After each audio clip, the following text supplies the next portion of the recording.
ምዕራፍ 14 ላይ ቤታችን እኔና እናንተ በሰማይ እንጂ በምድር አይደለም። አብርሃምም ሰማያዊ ቤቱ ይታየው ስለነበር ምድራዊ ቤት አልፈለገምና በድንኳን ኖረ። ነገር ግን በዛች ድንኳን ውስጥ ደግሞ ጽድቅን የሚሰራ ሰው ነበረ፣ ታላቅ ስራን የሚሰራ ነበረ። ዛሬ እኔና እናንተ እንግዳ ቢመጣ እንግዳን እንጸየፋለን። እንግዳን ከመጸየፍ አልፈን ብቸኝነት ይዞናል። ዛሬ ለኔ ብቻ ብለናል። ለእንግዳ አካፍሎ መብላትን ትተናል። በር ዘግተን መብላትን ጀምረናል። የአብርሃም ልጆች ከሆን የአብርሃምን ስራ እንሰራለን። አብርሃም የሚገርመው ኦሪት ዘፍጥረት ምዕራፍ 18 ላይ ታሪኩ ተጽፎ እንደሚገኘው ዛሬም የምንዘክረውና የምናስበው እንግድነት መቀበሉ ነው። እንግዳ መቀበል። እስቲ እንግዳ ስትንቀበል ምንድነው የምናደርገው? በባህላችን ይነግረኛል። እንግዳ ስትቀበሉ እንዴት ነው የምታደርጉ? ቤታችሁ ሲመጣ ምግብ ትሰጣላችሁ? ቡና ታፈላላችሁ? ነው የለም? ቀርቷል መሰለኝ። የባህል ጎጂ ባህል ነው ተብሎ አለ ካላ ትልልቆቹ ናቸው አለ የሚሉት፣ ወጣቶቹ አላሉ። ጎጂ ባህል ነው ብለዋል አይደል? እንግዳ ሲመጣ እንዴት ነው? እግር ታጥባላችሁ? ነውር ነው አይደል? እግር ማጠብ ነውር ነው አይደል? ነው አይደለም? ነውር ነው አይደለም አይደል? እንግዲህ ይውላችሁ አብርሃም ትልቅ አረጋዊ ነው፣ ትልቅ ነው።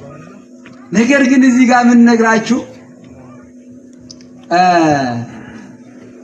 ስላሴ በቤቱ ሲመጡ እንደ አምላክ ሆኖ አይደለም የመጡት። እንደምን ሆኖ ነው የመጡት?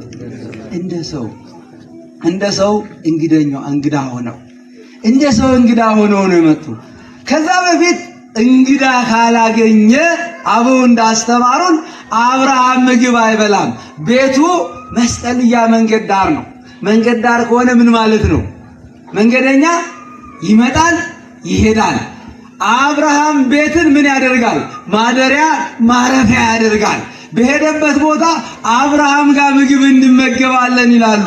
ሆቴል የለም እንደዛሬ ገዝተን እንበላለን የለም። ተነስተው የት እናድራለን ነው።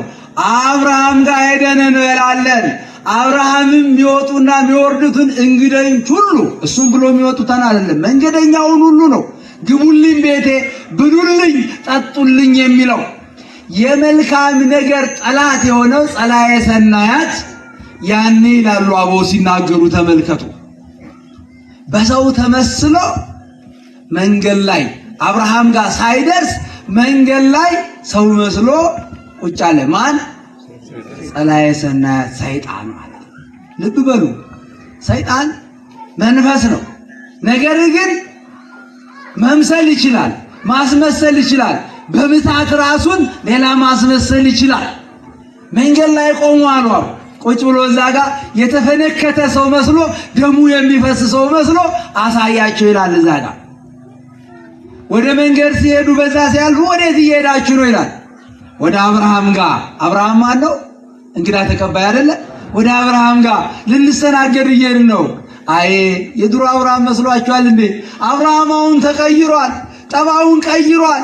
እንኳን ሊያበላችሁ አሁን እንደኔ ይውላችሁ እኔን እንዲፈንክቶ ደም በደም ያደረገኝ እሱ ነው ይላል። አሁን መመታትን የሚፈልግ የለም ማለት ሁሉም ወደ ኋላ ይሸሻል ማለት ነው።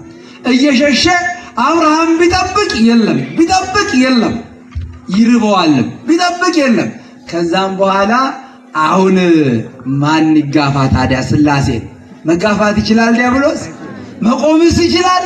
አይችልም። አሁን ስላሴ ወደ ቤቱ መጡ። ምን ተመስለው? ሰው ተመስለው። ስንት ሰው? 3 ሰው። የሚገርም ነው። ኦሪት ዘፍጥረት ምዕራፍ 18ን በእውነት በደንብ አንብቡት። ስለ ምስጢረ ስላሴም ራሱን የቻለ የሚሰጠን ነገር አለው። በደንብ አድርጎ በኦሪት በደንብ ባይነገርም በደንብ አድርጎ የሚያሳየን ነገር አለን። አብርሃም ቤት 3 ሰዎች ሲገቡ ከሩቅ አያቸው፣ ደስ አለው።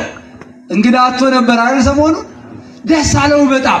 ከዛም በኋላ ተሸክሞ ወሰደ። አንዱን ተሸክሞ ሲሄድ ስንት ሰው ተቀምጧል? 3 ሰው። ተመልከቱ፣ የሚደንቅ እኮ ነው። አሁን ለእግራችሁ ኋላ አቅርብ አለ። ግን ስንት ሰው ነው ተሸክሞ ሄደው? አንድ ሰው የተቀመጡ ስንት ናቸው? 3 ሰው። እንደገና ለእግራችሁ ውሃ ላቅርብ አለ። አንዱን ሲያጥብ ስንቱ ታጥቧል? 3 ሰው። እንደ አንድ አድርጎ ያወራል፣ እንደ 3 አድርጎ ያወራል።